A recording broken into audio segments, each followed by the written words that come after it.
సముద్రం మధ్యలో రోడ్డు, ఒకే road. So ఇక్కడ ఎంతో ఫేమస్ అయిన కోదండరామ టెంపుల్ అయితే ఉంది. సో మీ అందరికి చూపిద్దామని చెప్పి అయితే నేను అక్కడికి వెళ్తున్నాను. సో పైన ఇంకెందుకు లేట్ చూసేద్దాం మా టెంపుల్. సో చూడండి, ఇదేనమాట టెంపుల్. ఎలా ఉందో చూడండి. ఇంకా మొత్తానికైతే మనం గుడి లోపలికి దర్శనానికి అయితే ఇప్పుడు వెళ్తున్నాం అనమాట.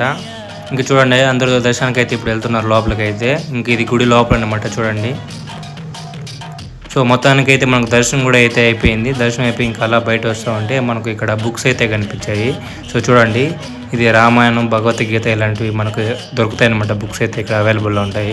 ఇంకా మొత్తానికి ఇదైతే గుర్తుపెట్టుకుని ఖచ్చితంగా. ఇది ఏంటంటే అప్పుడు సీతని శ్రీలంకకి తీసుకెళ్ళిపోయినప్పుడు ఇంకా హనుమంతుడు అయితే సీతను తీసుకురావడానికి శ్రీలంకకి సముద్రం పైనే ఒక దారిలాగా ఏర్పాటు చేశాడనమాట రాళ్ళతో. ఆ రాళ్ళు అయితే నీళ్ళు పైన తేలుతాయి అనమాట. సో చూడండి, ఇవే అనమాట, అవి ఇక్కడే అనమాట. జై శ్రీరామ్.